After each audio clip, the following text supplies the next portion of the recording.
O poder de pensar certo. No livro de Josué, capítulo 1, versículo 8 diz: que o livro desta lei esteja sempre nos teus lábios. Medita nele dia e noite, para que tenhas o cuidado de agir de acordo com tudo que está escrito nele. Assim serás bem-sucedido nas tuas realizações e alcançarás êxito. Você conhece o poder dos seus pensamentos? Se você tiver conhecimento desse poder e souber utilizá-lo de acordo com a palavra de Deus, você alcançará sucesso em todas as áreas da sua vida. Como diz na passagem, serás bem-sucedido nas tuas realizações e alcançarás êxito. Será uma transformação de vida, uma mudança radical. Agora é importante salientar: nós vivemos numa batalha espiritual e o território disputado pelo inimigo é a sua mente. O campo de batalha é a mente. Agora, que tal usar a sua mente para ajudá-lo em vez de servir de depósito de lixo para o inimigo? O inimigo, de uma forma sutil e através das brechas que deixamos, começa a depositar todos os tipos de pensamentos errados, que se transformam em sentimentos e atitudes. E como tudo que vem do diabo é ruim, podemos concluir que os maus pensamentos depositados por ele se transformam em maus sentimentos e, consequentemente, em más atitudes. Um grande aprendizado que tive no meu deserto: se você se deixar levar por sentimentos e emoções, será sua derrota. Se você acordar de manhã e dizer: eu me sinto deprimido, vai ficar deprimido o dia inteiro. Se você acordar de manhã e falar: minha esposa ou meu marido não me dá atenção, não faz nada por mim, você passará o dia com raiva do seu cônjuge e ainda, para piorar, sentirá pena de si mesmo numa festa de autopiedade. O inimigo vai tentar falar no seu ouvido e você tem que aprender a responder para ele. Jesus passou 40 dias no deserto sendo tentado por Satanás. Em todas as afrontas do inimigo, Jesus respondia com a palavra. Exatamente isso que devemos fazer: responder com a palavra.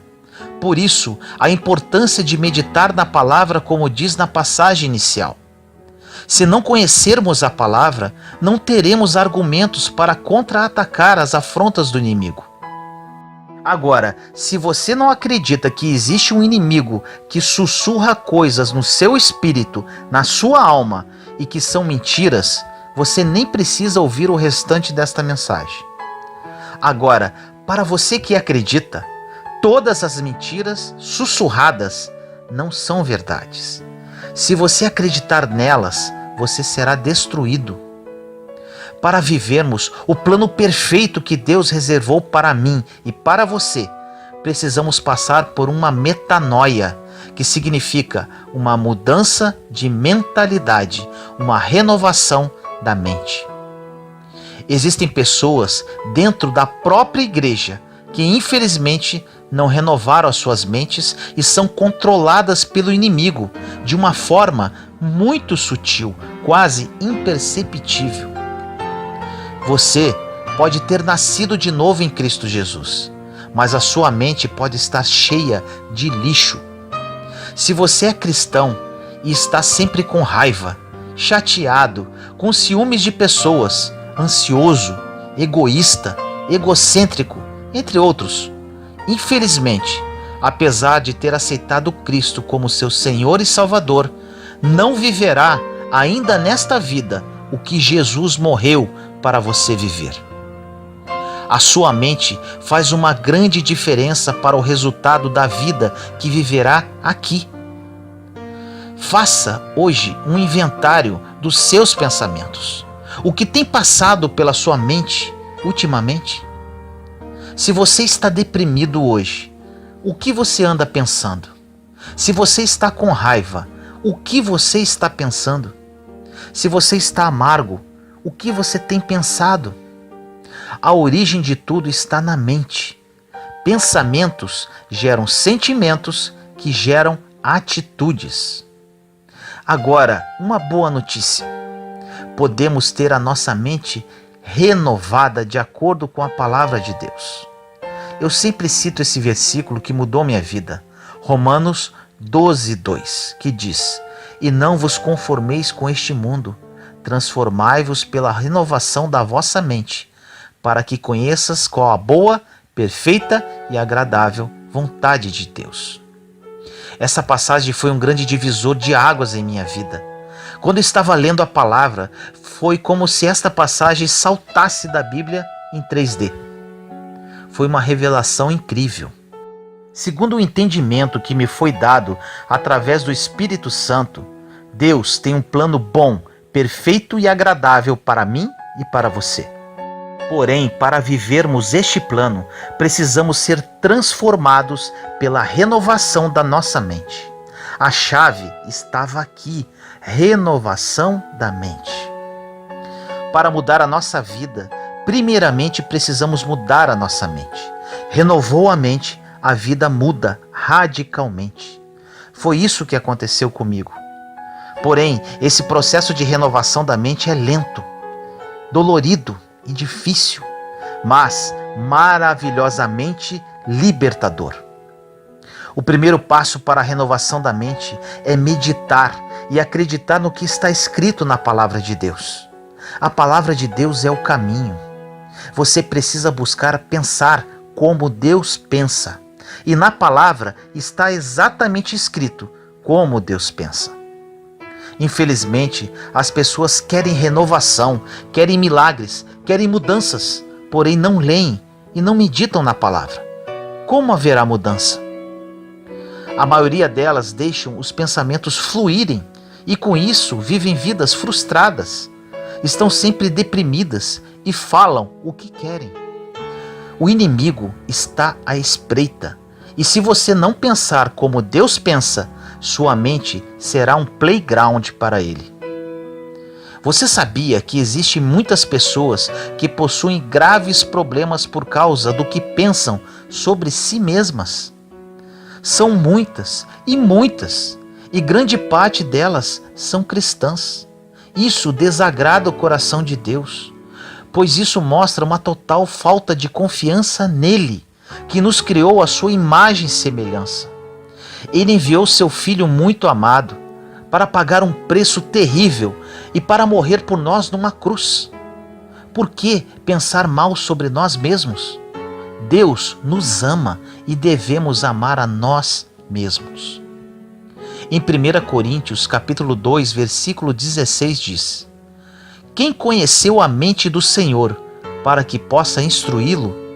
Nós, porém, temos a mente de Cristo. Nós temos a mente de Cristo. E ainda temos dons e talentos, como diz em Romanos, capítulo 12, versículos de 6 a 8. Temos diferentes dons, de acordo com a graça que nos foi dada. Se alguém tem o dom de profetizar, use-o na proporção da sua fé. Se o seu dom é servir, sirva. Se é ensinar, ensine. Se é dar ânimo, que assim faça. Se é contribuir, que contribua generosamente. Se é exercer liderança, que exerça com zelo. Se é mostrar misericórdia, que o faça com alegria. Podemos fazer algo grande e importante para as pessoas do corpo de Cristo. Pare de deixar o inimigo te puxar para baixo através de pensamentos errados. Aprenda a falar como Deus fala, como Ele o vê, e sua vida vai mudar radicalmente. No livro de Efésios, capítulo 4, versículos de 22 a 24 diz: Quanto à antiga maneira de viver, vocês foram ensinados a despir-se do velho homem, que se corrompem por desejos enganosos, a serem renovados no modo de pensar e a revestir-se do novo homem, criado para ser semelhante a Deus em justiça e em santidade, provenientes da verdade. Essa passagem é incrível. Se eu dissesse a você, esqueça o velho homem e revista-se do novo homem. Pare de agir como você age e haja da maneira como Deus quer que você haja. Você poderia dizer: eu quero fazer isso, mas como eu posso fazê-lo? A passagem é clara. Você não poderá se transformar no novo homem se viver com pensamentos antigos. Você tem que ter a sua mente renovada. Deus quer que tenhamos uma vida maravilhosa, próspera em todos os sentidos. Porém, Ele não poderá fazer nada se você não tomar a decisão de renovar a sua mente para viver os planos dEle. Isso não é uma opção, é uma condição. Quando a sua mente é renovada, é incrível o que acontece. Estaremos sempre com boas expectativas, que algo bom vai acontecer conosco.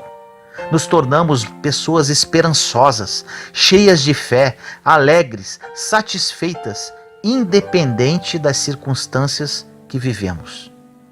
E o mais interessante, ficamos sensíveis ao Espírito Santo. Somos conduzidos por Ele. Vivemos pela fé e não mais pelos sentimentos e emoções. Agora, fique atento. O inimigo não desistirá. Ele estará sempre sussurrando. Mas olha o que acontece. Você pode acordar de manhã e quando o inimigo sussurrar no seu ouvido dizendo que o seu dia será ruim, você dirá: estou muito animado, Senhor, porque creio que algo de bom vai acontecer hoje. Eu acredito que algo de bom vai acontecer no mundo, no governo, na minha família, no meu trabalho. E o inimigo vai embora. Em Tiago 4,7 diz: sujeitai-vos, pois, a Deus, resisti ao diabo e ele fugirá de vós. Eu decidi que não iria sentar por aí e ser um cristão amargo, acreditando em todas as mentiras que o diabo sussurrou no meu ouvido sobre os meus erros, meu passado, minha personalidade e muitas outras. Tomei a decisão de viver a vida que Jesus morreu para me dar e todos os dias, quando acordo, acredito que algo de bom vai acontecer na minha vida e vem acontecendo constantemente. Quando você renova a sua mente, você vai viver com esperança, sendo prisioneiro dela, se recusando a ficar desesperado e negativo. E não haverá absolutamente nada que o diabo poderá fazer contra você. Ele perde o controle quando, não importando o que ele faça, você fala: Deus está resolvendo isso para mim. Algo bom está prestes a acontecer a qualquer momento. Algo bom vai acontecer hoje. E se hoje não acontecer nada, você acorda na manhã seguinte e fala a mesma coisa, e assim por diante. E acredite, confie, em breve você terá sua vitória. Uma pessoa com a mente renovada possui uma mente saudável, pacífica, que aprende a amar a simplicidade. Quando renovamos a nossa mente, começamos a viver a palavra. Olha essa passagem maravilhosa em Filipenses capítulo 4, versículos 6 e 7. Não vos inquieteis com nada, mas apresentai a Deus todas as vossas necessidades, pela oração e pela súplica, em ação de graças. Então a paz de Deus, que excede toda a compreensão, guardará os vossos corações e pensamentos em Cristo Jesus. Isso é maravilhoso. Não precisamos nos preocupar com nada. Precisamos pedir, sermos gratos pelo que temos, sermos felizes e deixar Deus trabalhar. Quando renovamos nossa mente, é exatamente isso que acontece. A maioria dos problemas que passam pela mente das pessoas estão ligadas à ansiedade, preocupação e ao estresse. A Bíblia nos ensina que a preocupação, na verdade, é o orgulho da carne, pensando: se eu procurar uma solução em minha mente para esse problema, eu vou encontrar. Em 1 Pedro, capítulo 5, versículos 6 e 7 diz: Humilhai-vos sob a mão poderosa de Deus, para que no tempo oportuno ele vos exalte. Lançai sobre ele toda a vossa preocupação e ansiedade, porque é ele que cuida de vós. Precisamos fazer o que é de nossa responsabilidade e lançar os nossos cuidados. Nossa responsabilidade é orar, entregar a Deus, estar atento a fazer o que Ele pedir para que façamos, mas não sentir a pressão que temos que fazer alguma coisa, quando não temos o que fazer.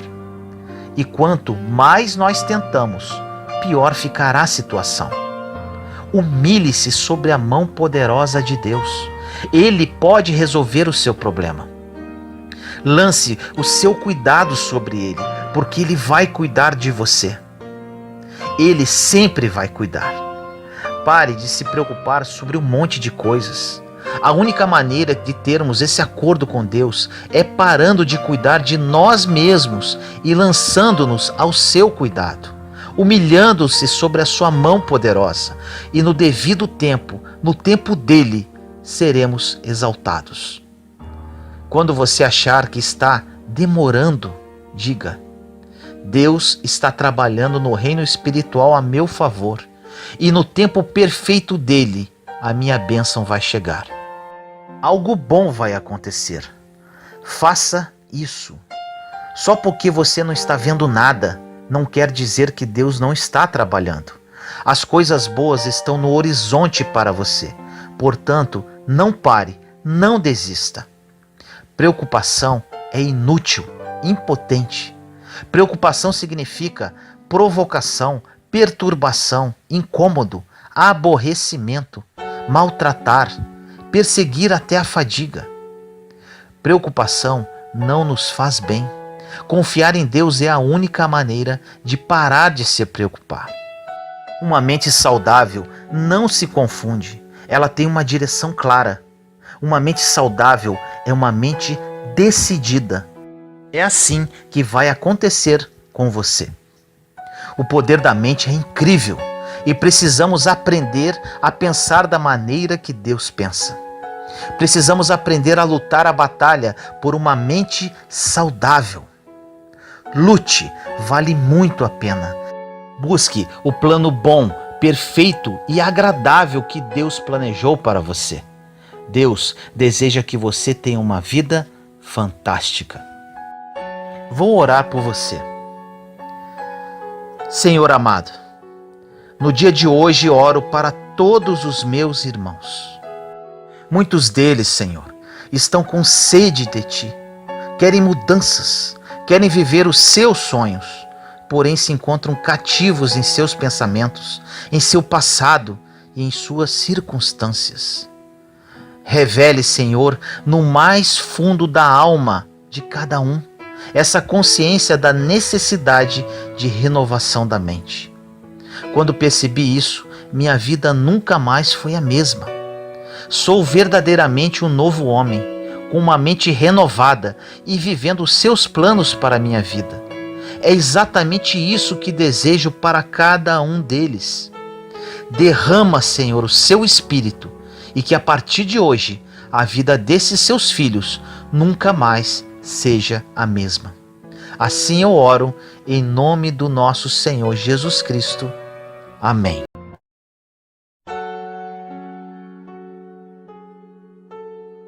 Seja guiado pelo Espírito Santo, não seja guiado pela sua cabeça.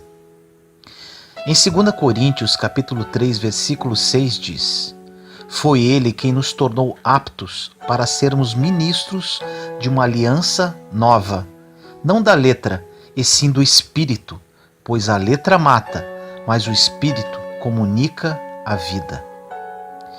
Nesta passagem diz que somos aptos, ou seja, estamos prontos para ministrar no Espírito a nova aliança. Isso não é incrível? Precisamos aprender a sermos guiados pelo Espírito Santo em nossa vida diária, em tudo, absolutamente em tudo o que fazemos. Quando isso acontecer, tudo o que fizermos será cheio de vida, cheio de unção, pois quando o Espírito conduz, temos a aprovação de Deus sobre qualquer assunto. Normalmente vivemos empurrando tudo na carne. Mas o que isso quer dizer? Que agimos sobre emoção através de planos mirabolantes de nossas mentes. Ser guiado pelo Espírito é um dos maiores benefícios que um cristão da nova aliança pode ter, além da salvação, de ter os seus pecados perdoados e de viver um dia com Deus na Nova Jerusalém. É maravilhoso ter esse privilégio de ser guiado pelo Espírito. E quando falamos ser guiado pelo Espírito, quer dizer poder ouvir de Deus o que Ele quer que façamos. E qual o benefício de ser guiado pelo Espírito Santo e não pela nossa própria cabeça? Isso quer dizer que você não precisa ficar perguntando para outras pessoas como deve agir com relação a qualquer assunto da sua vida, pois Deus mostrará a você exatamente o que fazer. Você pode estar falando agora: meu Deus, isso é incrível, eu quero isso para mim. Agora eu te digo, para ser guiado pelo Espírito, você precisa ter um pouco de confiança, coragem e ousadia. Todos nós queremos saber como ouvir de Deus. Deus é muito misterioso em algumas situações e muitas vezes não teremos como compreender tudo o que Ele está fazendo. Como seres humanos, precisamos aprender a andar e fluir no Espírito. Temos que aprender a discernir as coisas espiritualmente. Seria fácil para Deus nos dizer tudo o que Ele quer de nós. Mas Deus quer que façamos essa busca. Ele deseja que caminhemos em fé. Ele quer que aprendamos a crescer, a caminhar, às vezes cometer erros e aprendermos com isso, voltar atrás e não ter medo de recomeçar. Você pode caminhar de forma dinâmica pelo Espírito Santo, que significa literalmente ouvir de Deus. Mas, para isso, você não deverá ficar perguntando a todos o que deve fazer. Cada vez que você tiver um problema na sua vida, você precisa permanecer em Deus, conhecer a sua palavra, aprender a seguir a paz, e assim você poderá ser guiado pelo Espírito. Paulo disse isso na passagem no início da mensagem, que não deveríamos ser guiados pelas leis da aliança antiga, ou mesmo as leis que nós próprios criamos, ou às vezes pelas leis denominacionais da religião. Todo mundo tem um monte de leis e regras que querem que sigamos, mas Paulo disse: eu estou aqui para lhe ensinar a ser guiado pelo Espírito. Em 2 Coríntios 3:8 diz: como não será ainda mais glorioso o ministério do Espírito? Nós temos a oportunidade mais gloriosa de nossa vida. Olhe isso, o Espírito de Deus vive em mim e em você. E todas as vezes que precisarmos fazer alguma coisa com relação a qualquer situação em nossa vida, Deus nos guiará através da sua palavra e do seu Espírito. Isso é demais. Em 1 João, capítulo 2, versículo 27 diz: quanto a vós, a unção que recebestes dele permanece em vós, e não tendes necessidade de que alguém vos ensine. Mas, como sua unção vos ensina tudo, e ela é verdadeira e não mentirosa, assim como ela vos ensinou, permanecei nele. Essa passagem fala sobre a unção. Essa unção é a presença, o poder e capacidade de Deus. Pregamos a palavra pela unção do Espírito. Vemos várias pessoas que não têm qualquer tipo de formação adequada para pregar, falar em público, mas são ungidas, ou seja, conduzidas pelo Espírito Santo. Quando estamos ungidos por Deus para fazer alguma coisa, isso não se torna difícil para nós.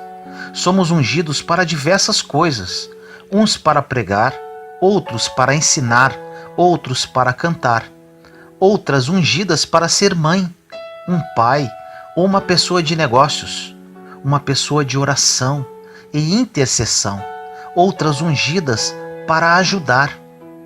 A unção é como se fosse a energia do Espírito. A unção não é apenas para exercer o ministério.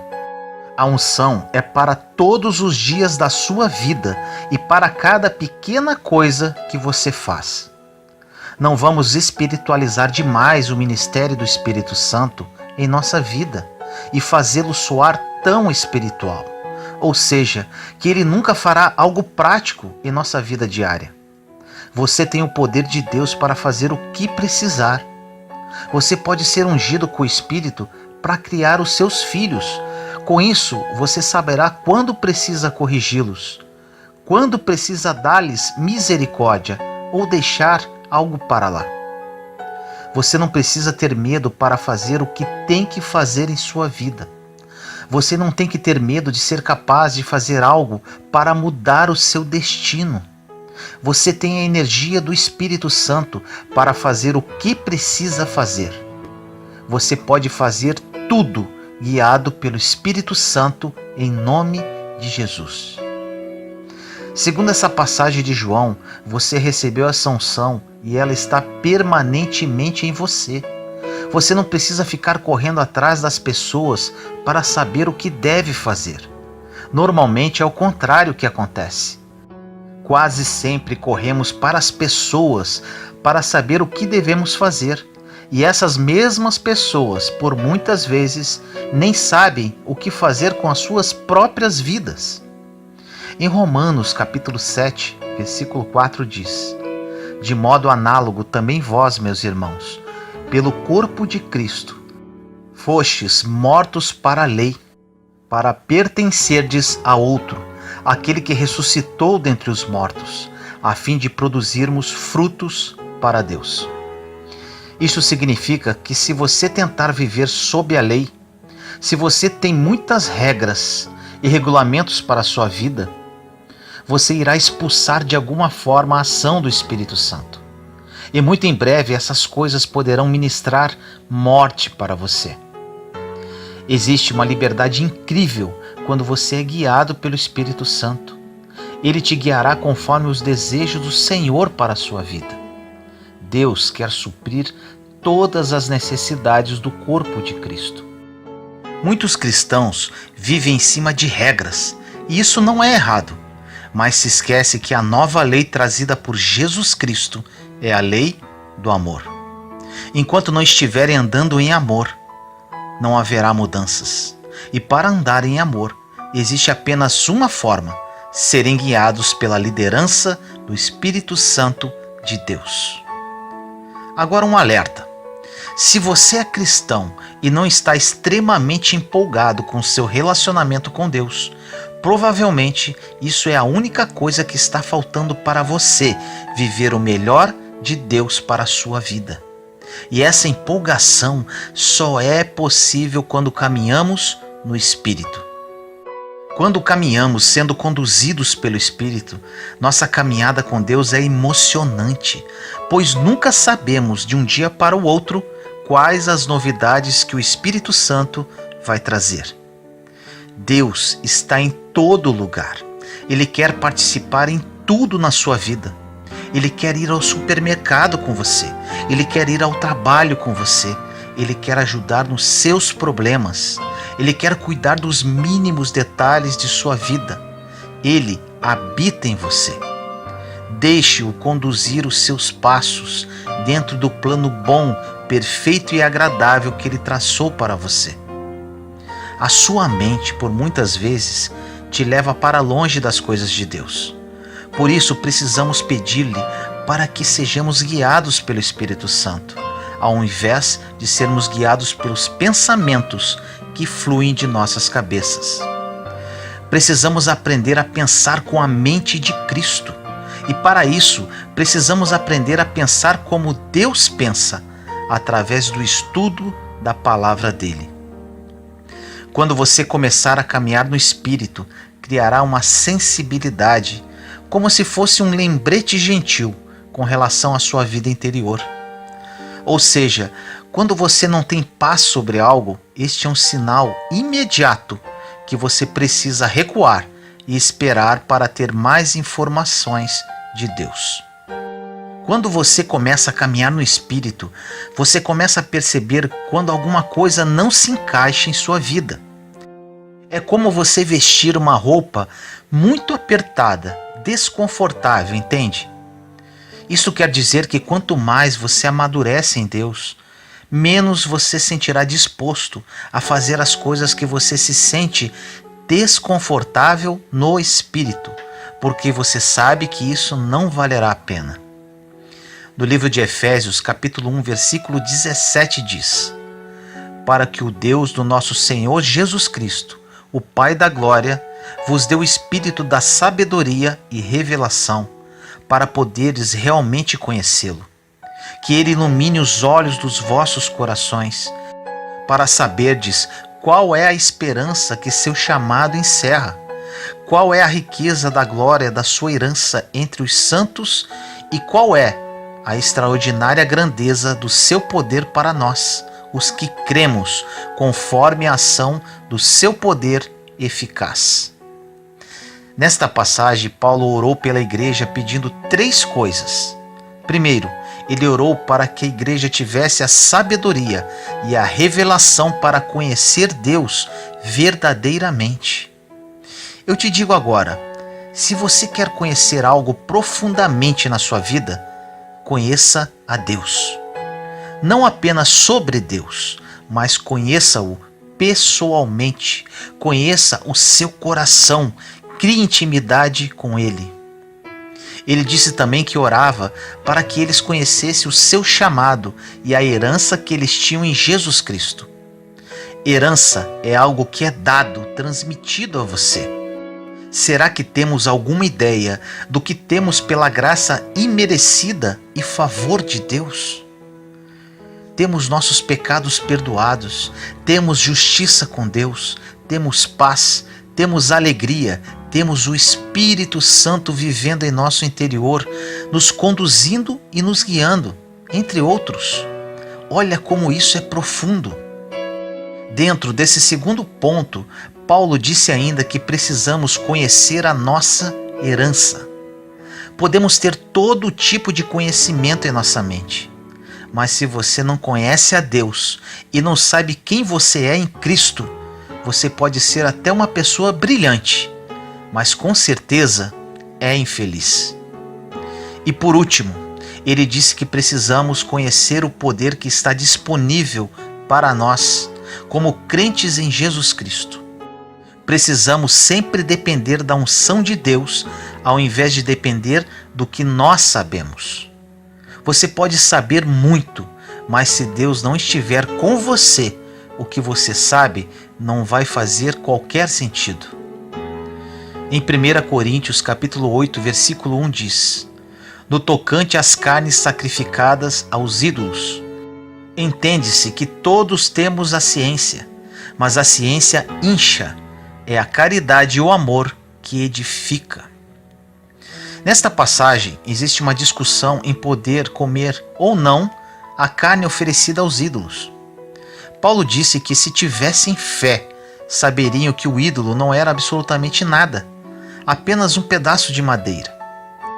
No entanto, ele disse: se você não tem a fé para isso, simplesmente não coma, porque é melhor que você mantenha uma consciência limpa do que fazer algo que poderá fazê-lo sentir-se culpado. Eles estavam mais preocupados com o que poderia entrar pelas suas bocas do que deveria entrar no seu coração. Quando uma pessoa é conduzida pelo Espírito, ele mesmo fala ao coração o que é certo ou errado. O conhecimento leva as pessoas a ensoberbecerem. Ensoberbecer vem de soberba, ou seja, achar-se melhor que os outros, cheio de altivez e orgulho.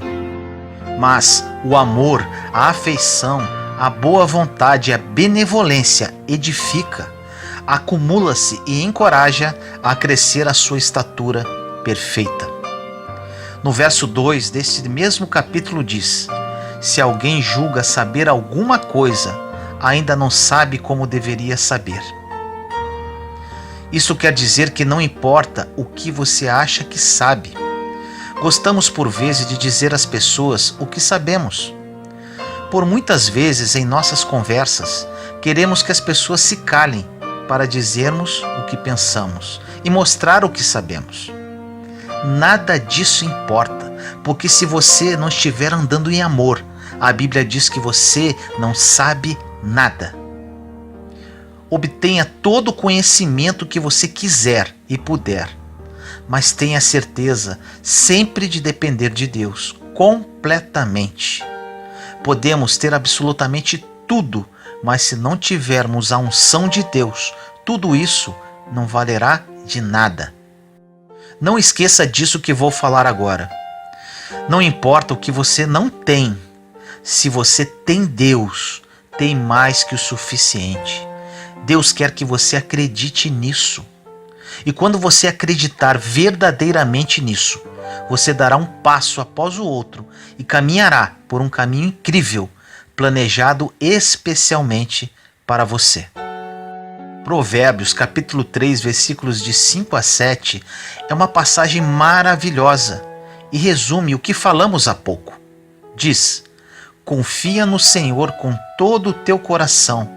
Não te fies em tua própria inteligência e entendimento.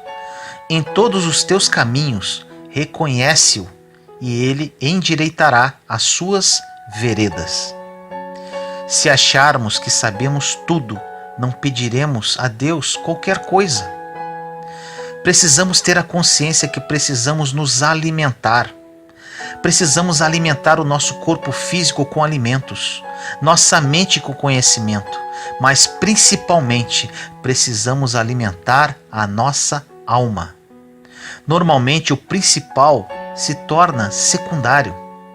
Somente com a nossa alma devidamente alimentada podemos ser guiados pelo Espírito e não pela nossa própria cabeça. Por vezes, lutamos e conseguimos o que queríamos, segundo a nossa própria cabeça, de maneira carnal. E depois que conseguimos, falamos: eu deveria ter ouvido Deus. Já aconteceu isso com você? Ou seja, às vezes pensamos que sabemos que algo é certo pela nossa própria vontade, quando devíamos ouvir a Deus. No livro de Salmos 17,15 diz: quanto a mim, com justiça eu verei tua face, ao despertar eu me saciarei com a tua imagem. Quando temos uma alma devidamente alimentada, ficamos satisfeitos e contentes. É pelo que está dentro de nós e não pelo que temos ao natural. O que temos por dentro que nos interessa. Nos Salmos 63,5 diz: assim eu te bendirei com toda a minha vida, e ao teu nome levantarei as minhas mãos. Quando uma pessoa tem uma alma alimentada, tudo que sai de sua boca é para bendizer ao Senhor. Ele tem sede de Deus. Ele não murmura, nem reclama o tempo todo. Vivemos hoje num mundo muito perverso. Precisamos estar em sintonia total com o Pai. E para isso, precisamos ser guiados por Ele, pela intercessão do seu Santo Espírito, e não pela nossa própria cabeça. Evite o abismo em sua vida, sendo guiado pelo seu próprio entendimento, e viva a vida que Jesus morreu por você, sendo guiado pelo Espírito Santo. Ore comigo assim: Senhor misericordioso, entramos em sua santa presença neste momento. Pai amado, peço a Ti que tudo que foi dito nesta mensagem entre no mais profundo da alma de cada filho seu. Temos hoje a salvação, o perdão de nossos pecados, e um dia poderemos viver contigo na Nova Jerusalém. Porém, muitos dos seus filhos não vivem a vida que Jesus morreu na cruz por cada um de nós. Uma vida de abundância em todas as áreas de nossas vidas. Sabemos, Pai, que para que isto ocorra, precisamos ser guiados pelo Espírito Santo. Desperte essa consciência em seus filhos, Senhor, para que gozem a paz e aprendam a desfrutar essa vida conduzidos pelo nosso Consolador, o Espírito Santo. Assim eu te peço, em nome do nosso Senhor Jesus Cristo. Amém.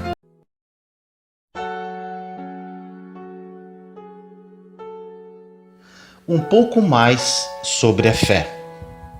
Palavra pequena, mas poderosa. No livro de Efésios, capítulo 2, versículos 8 e 9, diz: Pois vocês são salvos pela graça, por meio da fé. E isto não vem de vocês. É dom de Deus, não por obras, para que ninguém se glorie. Fé é acreditar nas coisas que se esperam e ter a convicção de fatos que não se veem. Tudo o que recebemos de Deus é pela sua graça e por fé. Nossa fé em Deus e em suas promessas é o caminho para vivermos uma vida em paz e próspera. É a graça de Deus e somente isso que fornece a sua bondade em nossa vida. Nenhum de nós é suficiente bom para merecer tudo o que Deus faz por nós. É somente pela graça e misericórdia dele. E isso faz com que fiquemos surpresos e impactados com a bondade de Deus. Você pode dizer: eu gostaria de ter um pouco mais de fé. Ou talvez ainda: eu não tenho fé. Na verdade, a cada um foi dado uma medida de fé, conforme Romanos capítulo 12, versículo 3, que diz: Pois pela graça que me foi dada, digo a todos vocês, ninguém tenha de si mesmo um conceito mais elevado do que deve ter, mas pelo contrário, tenha um conceito equilibrado, de acordo com a medida de fé que Deus lhe concedeu. Todas as pessoas têm fé e possuem uma fé suficiente para fazerem tudo o que precisam em qualquer momento de suas vidas. Agora, sua fé pode parecer fraca, porque por vezes você não a tem usado muito, ou talvez esteja usando apenas em algumas áreas por um longo tempo, esquecendo que pode usá-la em todas as áreas da sua vida. Outra situação: você sabia que pode usar a fé para superar o seu passado? Você pode estar preso a ele por vários motivos, mas te afirmo, se você é uma nova criatura em Cristo Jesus, verdadeiramente, seu passado não precisa mais atormentar a sua vida, e você pode andar em vitória a partir de hoje. Não importa o que possa ter acontecido em sua vida no passado, livre-se de qualquer tipo de mentalidade de vítima com relação ao que te aconteceu. Não existe possibilidade de ser vítima e nova criatura ao mesmo tempo. Uma passagem interessante está na carta de Paulo a Filemão, capítulo 1, versículo 22, que diz: Além disso, prepare-me um aposento, porque graças às suas orações espero poder ser restituído a vocês. Paulo está escrevendo esta carta a Filemão sobre um escravo que ele chamou de Onésimo. Este escravo havia fugido de Filemão e no seu caminho acabou se tornando um filho espiritual de Paulo. Paulo, depois de mentoreá-lo, iria devolvê-lo a Filemão e queria ter certeza que Filemão o receberia graciosamente, mesmo tendo fugido. Paulo estava na prisão quando escreveu esta carta, não tendo ideia de quando iria sair do cárcere. Existe algo importante nessa passagem. Paulo, na verdade, estava dizendo: eu tenho a fé que, se continuarem orando por mim, eu vou sair daqui desta prisão e serei capaz de ir visitá-lo. Paulo aqui nos mostra que ele tinha fé no poder da oração. Ele acreditava que quando orava, ou se outros orassem por ele, abriria a porta para a sua libertação da prisão. Não ore sem fé. Deus quer dar a você o que você pede. Deus ouve a sua oração de fé. Paulo disse: Prepara-me um quarto na expectativa da minha visita. Vou te falar um pouco do poder da expectativa. A fé tem que ter uma expectativa ativa e agressiva. Quando você está com expectativa para atingir algum objetivo em sua vida, ou de conquistar um sonho, ou de uma restauração, seja o que for, você está cheio de expectativa, de esperança e de fé que algo que você ainda não tem em mãos vai acontecer. A grande questão é que entre o pedir e o receber existe o esperar. Muitas pessoas não esperam nada, então nunca recebem. Muitas pessoas, em vez de esperar com expectativa, falam: vamos ver o que acontece, e fica resmungando. Você não pode apenas esperar. Olhe essa passagem maravilhosa em Isaías, capítulo 30, versículo 18. Contudo, o Senhor espera o momento de ser bondoso com vocês. Ele ainda se levantará para mostrar-lhes compaixão, pois o Senhor é Deus de justiça. Como são felizes todos os que nele esperam. Tome posse dessa palavra. Essa passagem quer dizer que Deus está esperando a oportunidade para ser bom para você. Você consegue enxergar isso? Mas ele só pode ser bom para alguém que está esperando nele, olhando para ele, desejando o melhor dele. Agora, nesse momento, você pode se agarrar a essa verdade e fazer uma grande mudança em sua vida. Agora eu te pergunto, o que você está esperando? Mais do que você teve no passado? Mais problemas? Mais decepções? Você está com alguma expectativa? Expectativa que coisas ruins podem acontecer em sua vida? Ou expectativa no melhor de Deus para a sua vida? Comece a esperar agora pelas mudanças radicais que Deus pode fazer na sua vida. Tenha expectativa que você viverá os planos perfeitos de Deus para você. Não se afunde em suas amarguras e autopiedade. E espere com expectativa naquele que poderá mudar o quadro da sua vida. Expresse essa expectativa falando sobre isso para si mesmo e parando de falar pelo que você não tem. No Salmo 27,14 diz: espere no Senhor, seja forte, coragem, espere no Senhor. Em Isaías 40:31 diz: mas aqueles que esperam no Senhor renovam as suas forças, voam bem alto como águias, correm e não ficam exaustos, andam e não se cansam. Esta passagem de Isaías é muito poderosa. Muitos a adoram e profetizam. Mas será que verdadeiramente acreditam no que está escrito? Não devemos esperar no Senhor com uma atitude passiva. Seja ativo espiritualmente e diga: Senhor, estou esperando um avanço e talvez hoje seja o dia. A fé é cheia de expectativa. Temos que aprender que a fé é a única coisa que agrada a Deus.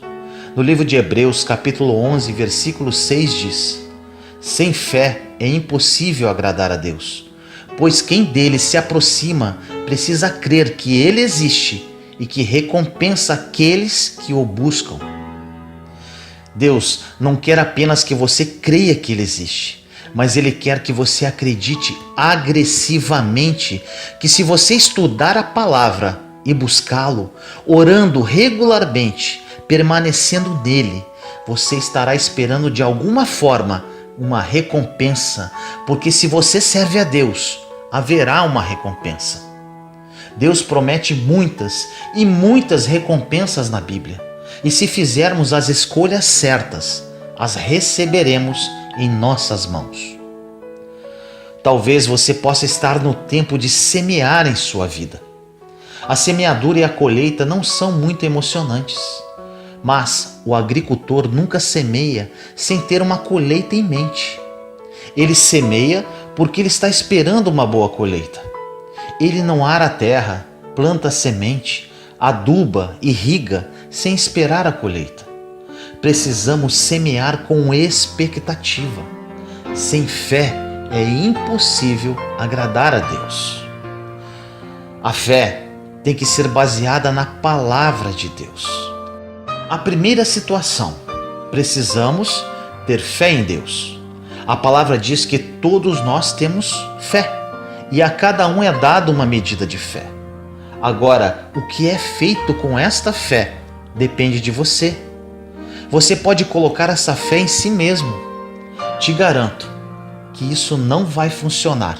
Mas se quiser experimentar alguns anos miseráveis, vá em frente.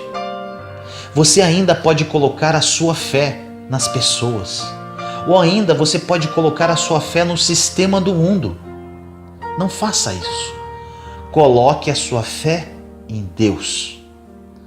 Você pode ter um ótimo trabalho, um excelente salário, mas um conselho: não dependa do trabalho pelo resto da sua vida. Dependa de Deus.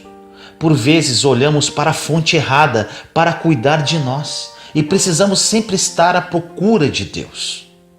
Quando depositamos nossa fé em Deus, abrimos uma porta larga de muitas oportunidades para Deus nos abençoar. Conheça a palavra de Deus para conhecer as suas promessas e colocar a sua fé nelas. Preencha as suas orações com a palavra de Deus.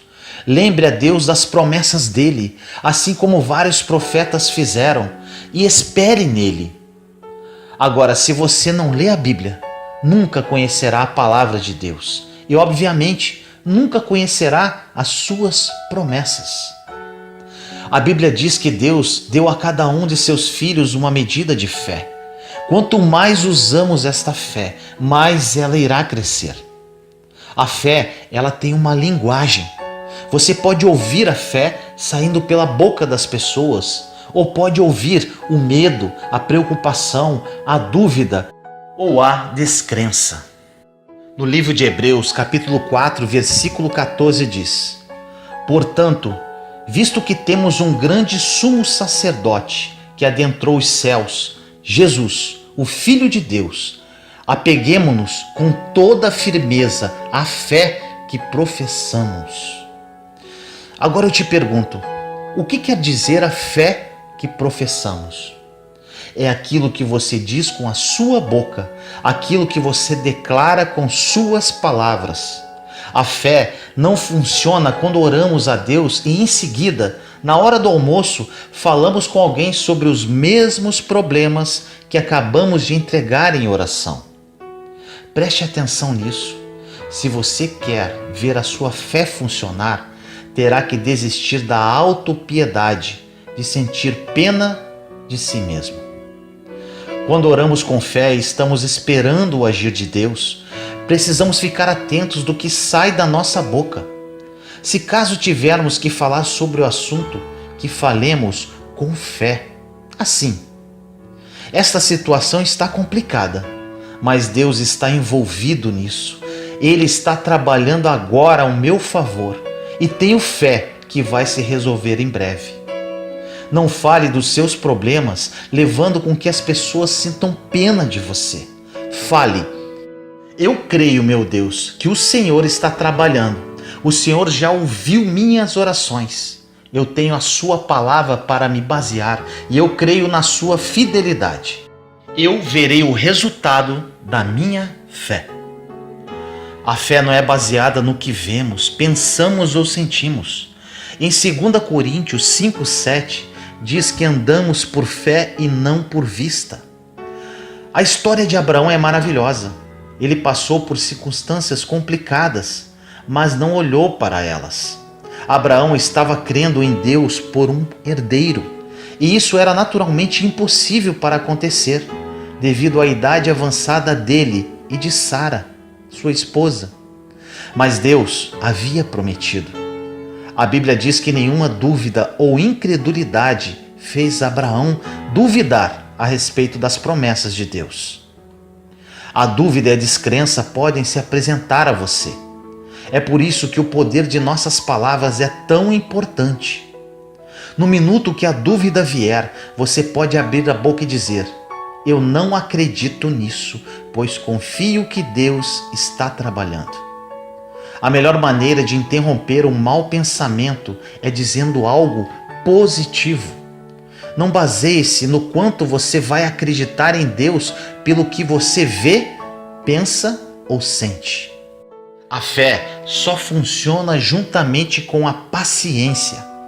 No livro de Hebreus, capítulo 6, versículos 11 e 12 diz: queremos que cada um de vocês mostre essa mesma prontidão até o fim, para que tenham a plena certeza da esperança, de modo que vocês não se tornem negligentes, mas imitem aqueles que, por meio da fé e da paciência, recebem a herança prometida.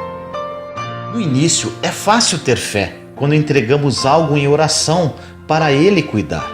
Você começa cheio de esperança, mas depois que os dias, semanas, meses ou até anos vão passando, como estará a sua fé? Entre o começo e o fim, temos um meio. Você pode estar hoje no meio de alguma situação e pode não estar tão divertido. Você precisa ser paciente, pois terá que esperar, quer queira ou não. Paciência é como você age enquanto você espera. É como nos comportamos quando nós esperamos. Você poderá esperar com expectativa. Você poderá esperar com uma boa conversa. Você poderá esperar sendo uma bênção para outras pessoas. Ou simplesmente você pode desistir e ficar reclamando. Mas aí terá que começar tudo de novo. No livro de Hebreus, capítulo 6, versículo 15 diz: e foi assim que, depois de esperar pacientemente, Abraão alcançou a promessa. Abraão esperou por 20 anos. José esperou por 13 anos numa prisão, por um erro que ele não havia cometido. Esse período de espera é um deserto. Você pode estar hoje num deserto, mas esse período é de amadurecimento e onde Deus está trabalhando em sua vida, limpando algum lixo que possa estar em você ainda, para que você esteja pronto para receber o que Deus te prometeu. Desfrute do momento que você está hoje. Desfrute o agora. Aprenda isso, porque você vai ter que esperar de qualquer jeito. Outro ponto importante: a fé somente funciona e é energizada por amor. Que tipo de caminhada de amor você tem? Quanto você estuda sobre o amor? O que você sabe sobre o amor dentro das Escrituras? Como você trata as pessoas? Quantas pessoas podem estar com raiva de você? No livro de Gálatas, capítulo 5, versículo 6 diz: porque em Cristo Jesus, nem circuncisão nem incircuncisão tem efeito algum, mas sim a fé que atua pelo amor. Paulo estava farto dos Gálatas, que discutiam constantemente sobre a circuncisão. Paulo estava dizendo para que eles parassem de ser tão detalhistas com relação às regras e regulamentos da religião e se ocupassem de amar uns aos outros. Se você quiser que sua fé funcione, não pode estar com raiva de ninguém. A fé somente opera por amor.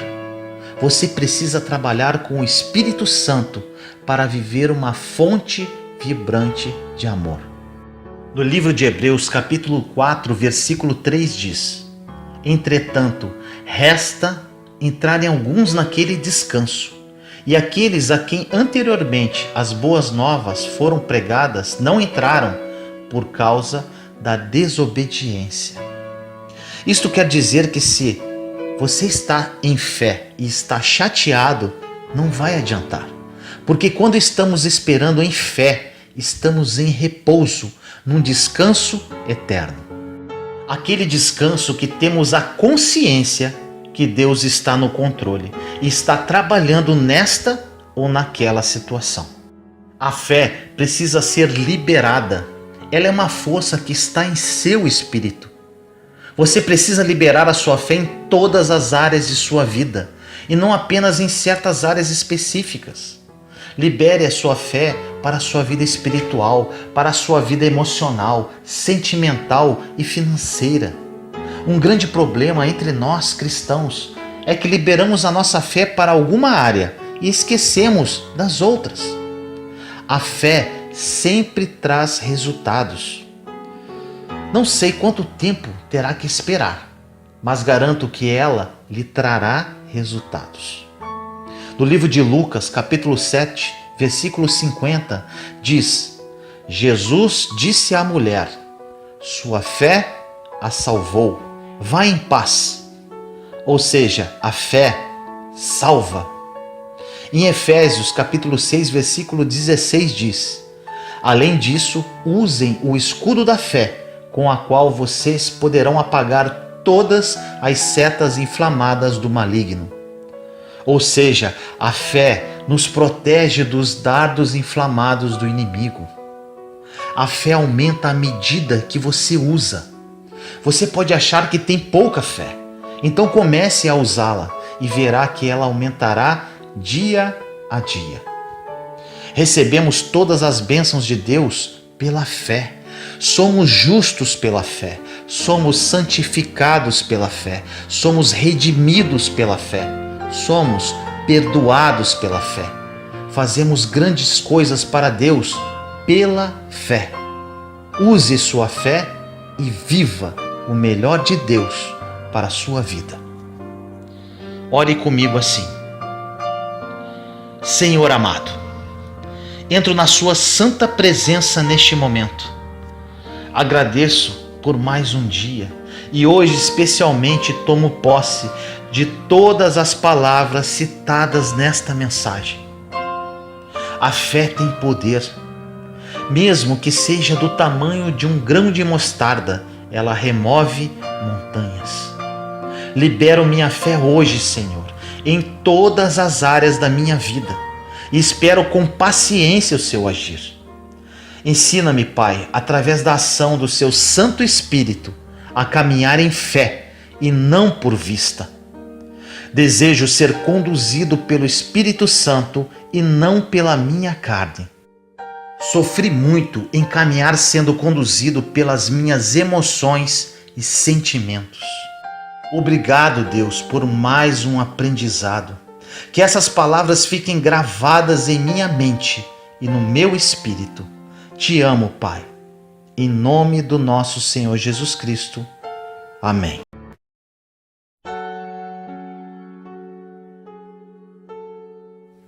Autopiedade é idolatria? Preste atenção nesta mensagem, ela pode mudar a sua vida.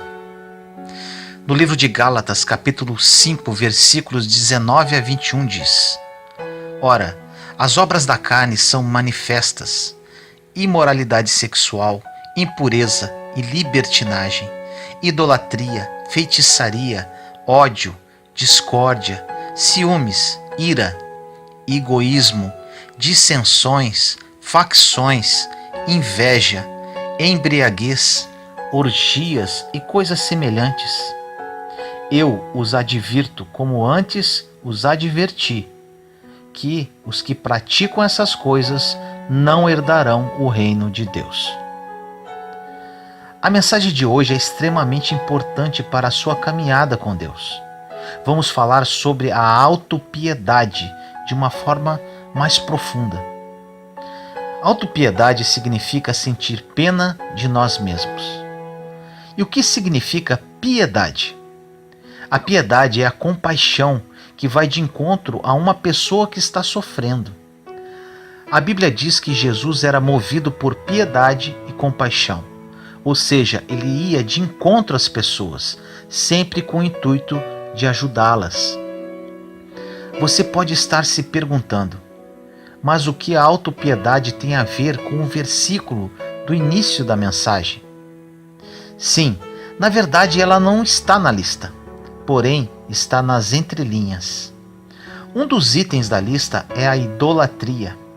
Idolatria é a adoração a tudo aquilo que se coloca no lugar da adoração a Deus. A idolatria ofende a Deus. É uma admiração exagerada por alguém ou por alguma coisa. Tudo que toma o lugar de Deus em nossa vida é idolatria. Você pode idolatrar seu cônjuge, seus filhos, seus netos, seu trabalho, seus amigos.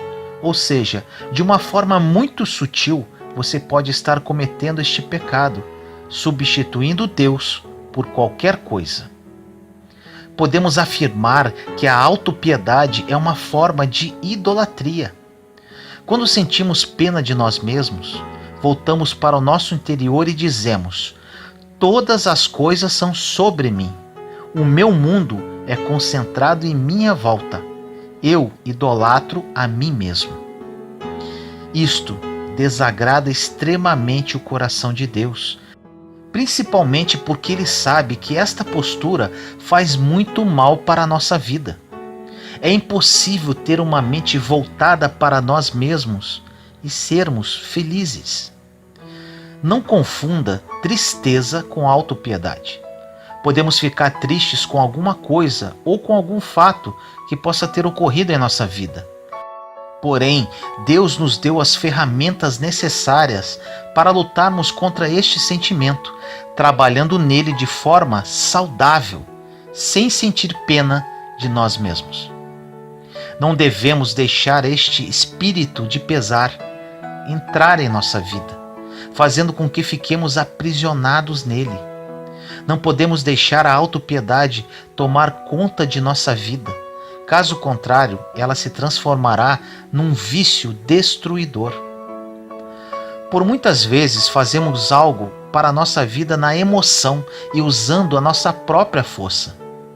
Nos desgastamos para conquistar aquele objetivo e no final tudo dá errado. Ficamos frustrados e nesses momentos que a autopiedade bate à nossa porta. Caso isto ocorra, precisamos fazer algo a respeito, porque é grave. O inimigo de nossas almas sempre nos conduz para a autopiedade. Precisamos estar vigilantes com relação a isso. Normalmente caímos na cilada de uma forma muito sutil. São inúmeros problemas causados pela autopiedade. Quando as pessoas se voltam para dentro de si, idolatram a si mesmas. Todos os seus pensamentos estão concentrados em si mesmas. O mundo gira ao redor da sua própria pessoa. Isto é extremamente perigoso. Deus nos chamou para alcançar e não para nos encolher. Pessoas com autopiedade estão focadas em todos os seus problemas e infortúnios. Elas nunca verão o que podem e devem fazer para as outras pessoas. A única forma de encontrar a felicidade é sair do nosso próprio mundo e tornarmos bênçãos para outras pessoas. Se passarmos a nossa vida tentando ser feliz para nós mesmos, isto não será possível. Se entregarmos nossas vidas a Deus e confiarmos nele plenamente para que supra todas as nossas necessidades, tiraremos os olhos de nós mesmos e seremos bênção na vida de outras pessoas, encorajando-as, ajudando-as e servindo-as. Pode ter certeza que fazendo isso, você será muito, mas muito feliz. É o que acontece hoje na minha vida. Em 1 Pedro capítulo 5, versículo 7 diz: lançai nele toda a vossa preocupação, porque é Ele que cuida de vós. Quando temos um grande problema pessoal que nos traz grande preocupação, devemos lançar sobre o Senhor essa preocupação, que Ele cuidará disso da melhor maneira possível. Mas eu te digo, tem que lançar mesmo e esquecer. Entregue e confie. Com isso, enquanto Deus cuida do seu problema, Ele nos unge para ajudar outras pessoas. Deus não quer que ajudemos a nós mesmos. Ele quer que o ajudemos a cuidar dos seus filhos. Quando ajudamos alguém, plantamos uma semente. Deus toma essa semente de volta para nós e faz a colheita para nossas vidas. É maravilhosamente incrível e é assim que acontece. Não tente se fazer feliz.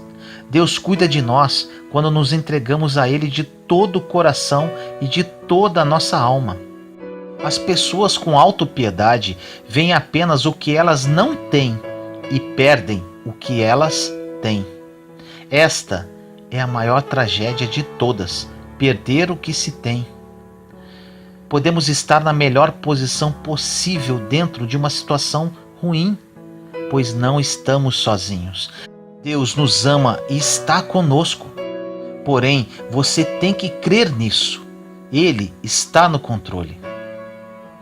Quando vivemos momentos difíceis em nossas vidas, precisamos nos agarrar à esperança. Pode passar o tempo que for, agarre-se a ela, pois não importa o que não tenha dado certo no passado. Você terá um grande futuro, porque o nosso Deus é especialista em recomeços. Deus ama fazer tudo novo. Meu receio não é passar por tempestades. Meu receio é passar por tempestades e Jesus não estar no barco. Aí sim, é péssimo. A autopiedade precisa ser banida da sua vida. Você sabe qual o principal recurso que temos nos dias de hoje? Não é dinheiro, com certeza. É o tempo.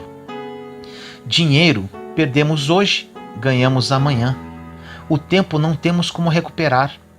Quando estamos com um ataque de autopiedade, estamos perdendo tempo. Estaremos perdendo um tempo precioso que poderíamos estar fazendo algo útil para a nossa vida ou para a vida de outra pessoa, além de gerar um desgaste físico e emocional totalmente desnecessário. Outro ponto importante: quando temos autopiedade e outras pessoas sentem pena de nós, isto alimenta ainda mais o problema que já temos. Um exemplo de autopiedade na Bíblia e que também nos mostra qual a postura que devemos tomar com relação a uma pessoa que se faz de vítima, se encontra em João, capítulo 5, versículos de 6 a 8, que fala da cura de um homem que era paralítico há 38 anos, na piscina de Betesda. Na passagem fala: perguntou-lhe Jesus: queres ficar curado? O enfermo respondeu-lhe: Senhor, não tenho ninguém que me ponha no tanque quando a água é agitada. Enquanto vou, já outro desceu antes de mim. Ordenou-lhe Jesus: levanta-te, toma o teu leito e anda. Jesus perguntou ao enfermo se ele queria ficar curado, apenas isso. Se este enfermo não tivesse pena de si mesmo, ele apenas responderia: eu quero. Mas devido à autopiedade, ele quis justificar do porquê que a cura não chegava. Jesus não perguntou a ele o motivo pelo qual ele não conseguia chegar ao tanque. Jesus não ficou com pena, se comovendo com a autopiedade dele. Ele não alimentou isso, sendo compassivo com a pena de si mesmo do paralítico. Ele apenas falou: levanta-te. Quando encontramos pessoas com autopiedade, devemos apenas dizer: levanta-te, levanta-te, levanta-te. Resolvi abordar esse tema, pois isso é muito crítico nas pessoas. Dentre as pessoas que me procuram, atendi uma senhora. Ela simplesmente falou que não aguentava mais, que ia desistir de tudo.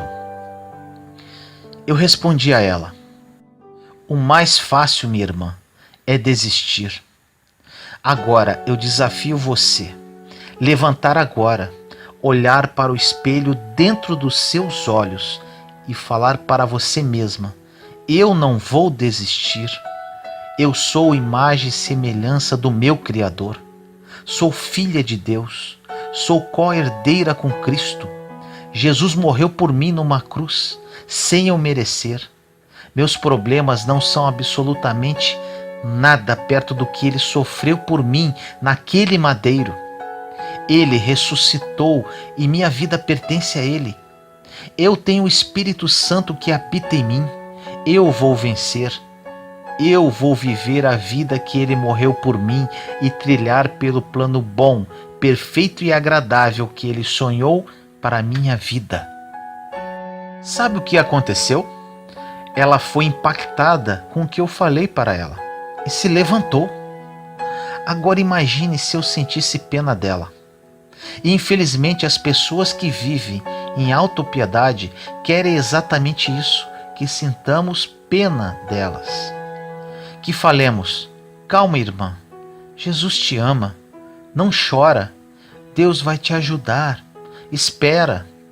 Realmente é difícil o que você está passando, tadinha, e se possível, que choremos com elas. Existem muitas pessoas que estão ouvindo esta mensagem agora, que estão assim, esperando alguém que ouça suas lamentações e chore com elas. Não querem caminhar. Acorda, povo de Deus, misericórdia, levanta-te, levanta-te, levanta-te. A única coisa que ganhamos com a autopiedade é o desgaste. A autopiedade abre diversas portas que podem destruir a nossa vida. Uma delas é não ter equilíbrio na vida. Ou seja, pessoas com autopiedade não são felizes, nem nos momentos que estão fazendo o que gostam. Outra porta é o cansaço. Pessoas com autopiedade ficam tão frustradas que vivem cansadas de tudo e de todos. E outra, questões não resolvidas. Pessoas com autopiedade não resolvem seus próprios problemas, achando que os outros devem resolvê-los por elas, gerando com isso raiva, contendas, ofensas e mágoas. Pessoas que sentem pena de si mesmas procuram fontes erradas para atender às suas necessidades. E quando isso acontece, abre a porta para a decepção. E isso vira um ciclo, porque quando acumulamos decepções, geramos mais autopiedade. A autopiedade é sempre acompanhada de pensamentos negativos. É sempre pelo que não temos ou pelo que as pessoas não estão fazendo. Aprender a pensar positivamente em uma situação negativa é uma das melhores coisas que podemos fazer por nós mesmos. Não precisamos esperar pensar positivamente. Podemos pensar de propósito. No livro de Salmos 27:10 diz: apesar disso, essa certeza eu tenho, viverei até ver a bondade do Senhor na terra. Existem pessoas que são colecionadoras de injustiça e guardam na memória todas as injustiças que já fizeram para ela em toda a sua vida. Sentem pena de si mesmas e lembram de todas as vezes que foram maltratadas e lembram exatamente, com detalhes, de todas as pessoas que nada fizeram por elas.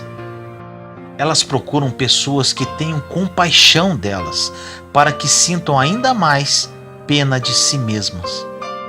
Não importa o quão maltratado você foi, ou que isto não tenha sido justo. Você nunca poderá ter justiça por si mesmo. Nosso Deus é um Deus de justiça, e Ele há de fazer a justiça em sua vida, como e quando Ele quiser. Deus recompensa os que o buscam, que são fiéis e que servem a Ele.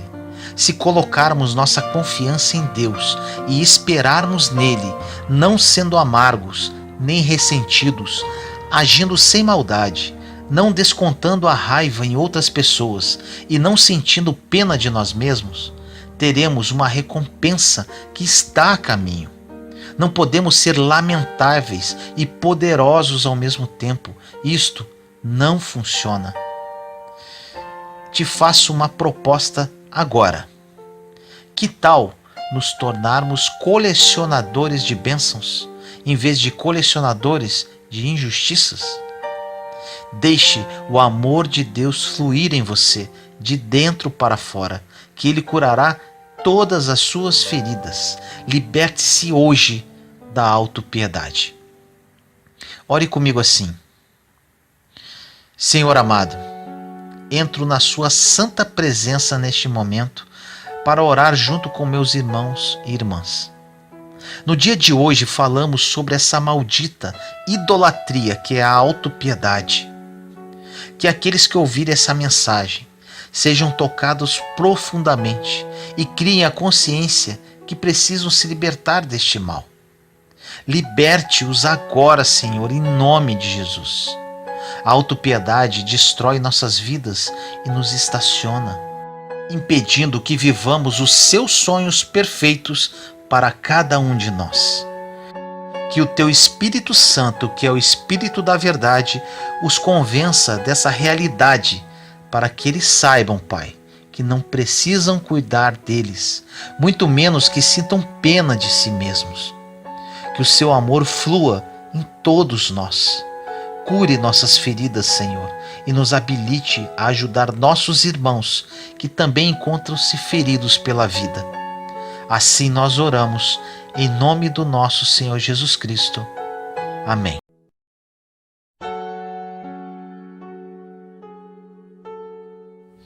Como usar a armadura de Deus? Vença a batalha espiritual. No livro de Efésios, capítulo 6, versículos de 13 a 17 diz: Vistam toda a armadura de Deus, para que possam resistir no dia mau e permanecer inabaláveis, depois de terem feito tudo. Assim, mantenham-se firmes, cingindo-se com o cinto da verdade, vestindo a couraça da justiça e tendo os pés calçados com a prontidão do evangelho da paz. Além disso, usem o escudo da fé, com o qual vocês poderão apagar todas as setas inflamadas do maligno. Usem o capacete da salvação e a espada do Espírito, que é a palavra de Deus. A Bíblia diz que devemos usar toda a armadura de Deus para vencermos o diabo. Ela foi descrita pelo apóstolo Paulo enquanto estava preso em Roma.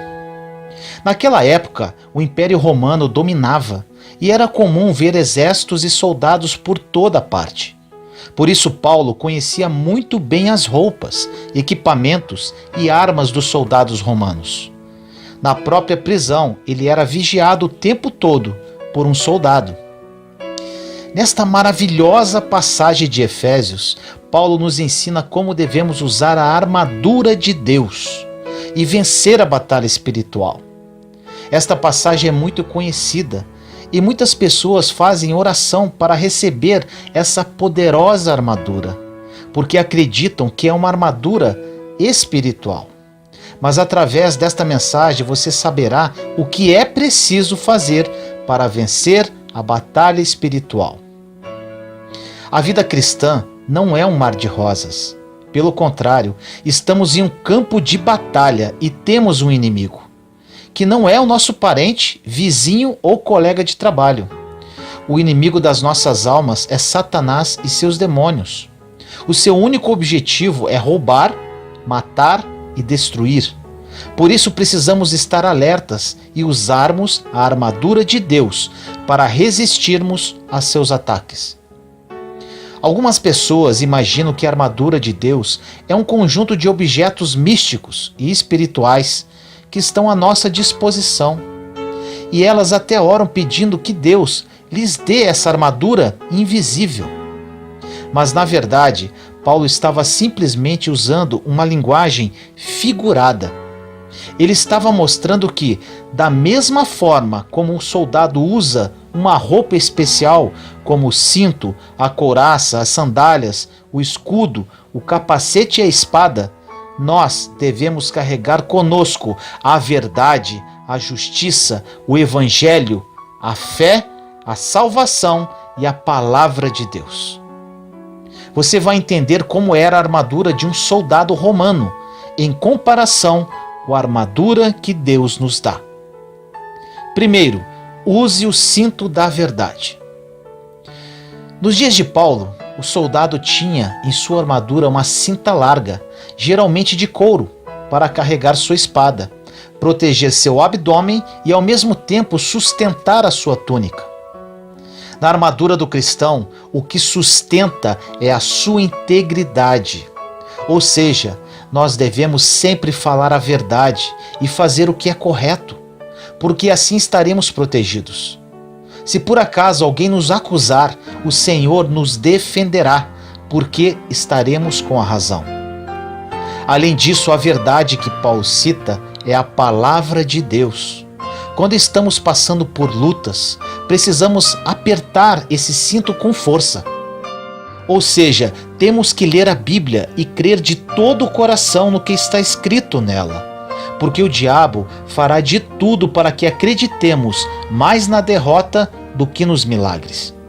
Ele nos lembrará de cada decepção, de cada oração não atendida e de tudo que deu errado conosco. Ele se aproveitará do seu momento de fragilidade para tentar te convencer de que a Bíblia é mentirosa. Mas, se você tiver com a verdade em seus lábios e no coração, o diabo sairá derrotado, assim como aconteceu quando Jesus o venceu no deserto. Segundo, vista a couraça da justiça.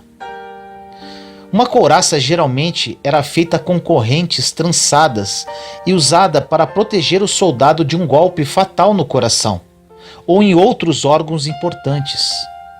Sabemos que o diabo nos ataca constantemente com mentiras, acusações e lembranças de pecados do passado.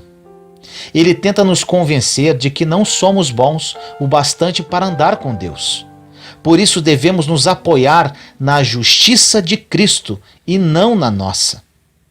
A Bíblia diz que Jesus não tinha pecado, mas Deus colocou sobre ele a culpa dos nossos pecados, para que nele nos tornássemos justiça de Deus. 2 Coríntios 5:21. Ou seja, por meio de Jesus, nós somos aceitos por Deus. Então, quando o diabo começar a apontar os seus pecados, diga a ele: você não tem poder para me acusar, porque Jesus já me perdoou e o sangue dele me purificou de todo o pecado. Terceiro, calce os pés com o evangelho da paz. A sandália de um soldado romano era feita de couro na sola e tinha pregos de ferro cravejados para dar firmeza na caminhada e tração na hora da batalha. Assim também, o evangelho da paz, que é o evangelho de Cristo, não nos deixa escorregar e ficarmos inseguros na hora da batalha. Quanto mais o soldado de Cristo conhece o evangelho e prega para outras pessoas, mais firme e resistente ele fica. E quem derrapa são os inimigos do evangelho. Por isso, prepare-se para seguir o Senhor, aconteça o que acontecer, e assim o diabo não conseguirá roubar a paz de dentro do seu coração. Quarto, use o escudo da fé. O escudo do soldado romano era feito de madeira coberta com couro. Na época, os soldados mergulhavam as flechas no óleo, depois acendiam e atiravam no inimigo. Por isso, esses escudos eram muito importantes para proteger o soldado. Da mesma forma, Satanás lançará flechas inflamadas em você. Ele colocará dúvidas na sua mente em relação à fidelidade de Deus e à sua palavra. E ele sabe que uma faísca pode causar um grande incêndio e destruir tudo. Por isso, você deve alimentar a sua fé e rejeitar todo pensamento de incredulidade. Quinto, use o capacete da salvação. Um soldado usava o capacete para proteger a cabeça, porque se a cabeça fosse ferida, ele não conseguiria pensar e poderia até morrer, pois a cabeça é que comanda o corpo. Da mesma forma, todo cristão precisa proteger os seus pensamentos contra as doutrinas falsas que o afastam da salvação em Jesus Cristo. Quando você tem a esperança correta acerca do Evangelho, você não se apoia em sua própria justiça, nem se deixa influenciar pelas acusações do diabo. Você sabe que é salvo pela fé, por meio da graça de Deus e não pelas suas obras, segundo Efésios, capítulo 2, versículos 8 e 9. Sexto, use a espada do Espírito. Enquanto o restante da armadura são armas de defesa, a espada é uma arma de ataque. Na nossa vida cristã, a espada é a palavra de Deus, que devemos usar para resistir a Satanás. Em Tiago, capítulo 4, versículo 7 diz que devemos nos submeter a Deus e resistir ao diabo, e ele fugirá de nós. Por isso não recue, nem tenha medo, porque o inimigo sabe que Jesus já o derrotou. O Senhor venceu todas as tentações e pagou a dívida do seu pecado na cruz, para que você hoje tenha autoridade sobre o inimigo. Basta confessar a palavra de Deus com fé. Essas são as 6 peças da armadura de Deus.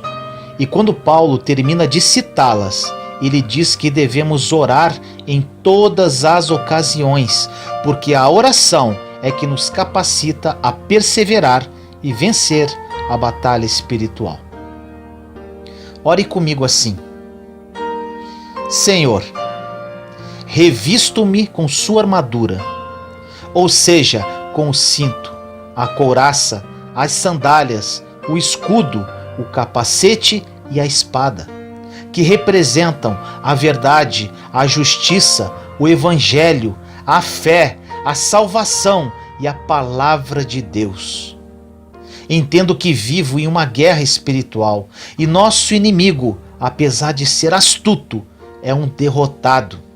Ele foi derrotado quando Jesus morreu por mim na cruz, levando todos os meus pecados e todas as minhas dores.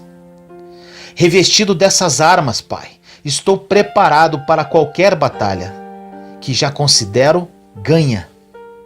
Submeto-me a Ti e caminho segundo a Tua vontade. Assim eu oro em nome do nosso Senhor Jesus Cristo. Amém.